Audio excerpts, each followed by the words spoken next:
Good morning students. Hope you all are doing well. Today we are going to study history of class 6th.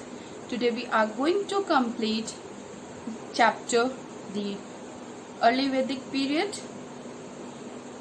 Today we are going to study religion and other contributions. Okay, so let's start. So students, all of you please open page number 78.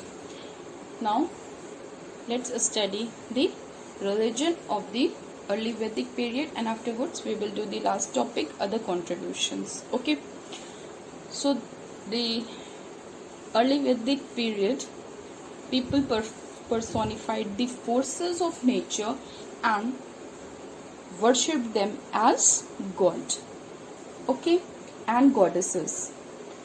Clear? Now, the Rig Veda contains many hymns composed in their honor. These goddesses were classified into three groups: gods of sky, gods of mid-air, and gods of the earth.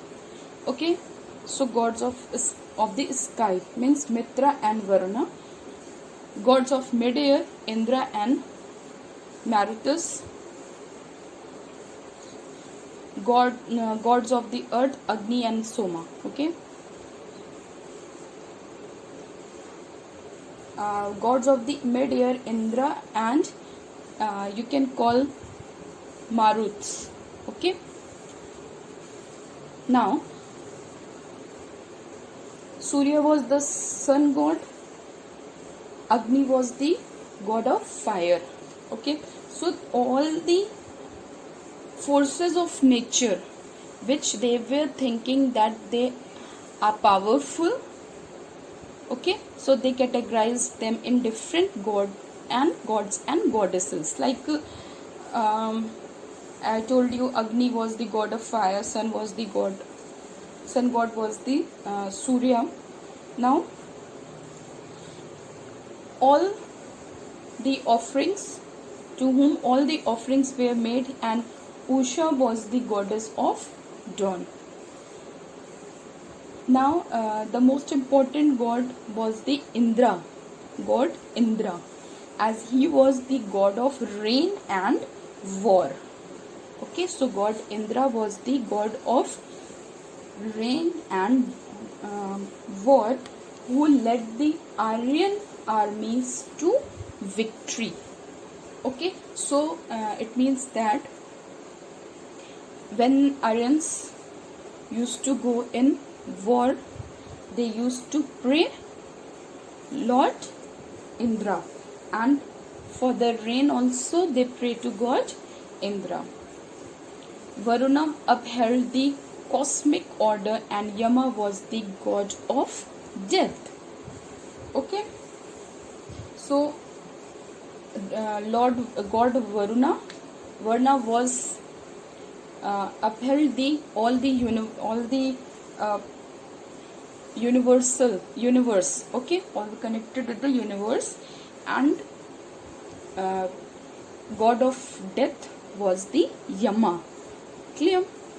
Now there were no temples or image worship like other civilizations.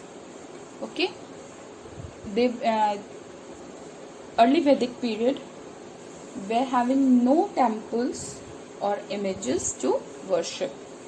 The Aryans worshipped in the open, offering sacrifices and singing hymns. Okay, so what the pattern of worshipping was that they worshipped in the open and offering sacrifices and singing hymns in praise of the elements. So hymns were sung to praise the elements like earth, fire, water, air and sky. Okay, to get earthly happiness and success in battle. Okay, so while they were singing hymns and praising them, they praise the elements earth, fire, water, air and sky. Now the whole family took part in simple yajnas. Okay, so yajna means yajna is also a type of prayer. Okay, in Hindi you can say, you all know about yags. Yags are there, no? Done by the priest and all. Special priests are there. So yajnas were also the same type, where they offer milk, ghee and grain to the gods. Okay, fire held a special place of esteem in the religion. So in simple yajnas, whole family took part. There they offer milk, ghee and grain to the gods, and in that fire held a special place of esteem in the religion. So you can see the picture of the picture on page number 79. All the pictures of the gods and goddesses are given.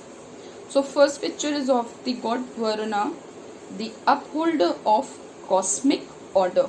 So all the universe, all the orders of all the cosmic orders was upholded by the Lord Varuna. Now the second one is Indra, the warrior god. Okay, so to get victory in the war, Aryans used to pray Lord Indra. Now Agni, the fire god, and last Yama, the god of death. Okay, now let's study the last topic of this chapter, other contributions. So students, the knowledge of architecture had existed in the Vedic age. Okay, means from the oral tradition it was gradually recorded in the Sanskrit mantras and compiled under the title Vastu Shastra. Okay, what was the title? Vastu Shastra. It is possibly the oldest known architectural treatise in the world today.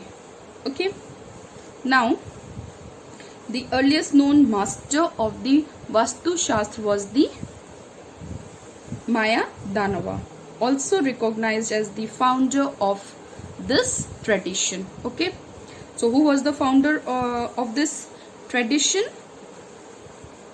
Maya Danava. Now in these days, designers and architects are increasingly using Vastu Shastra for a healthy and prosperous life. It combines the 5 elements, namely air, water, fire, earth and space. And why they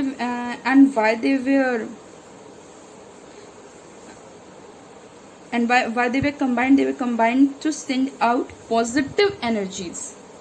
Getting my point? Positive energies, and bring about a harmonious and balanced growth between humans and their natural environment. Okay, so this was the end of the chapter 6, the early Vedic period. Okay,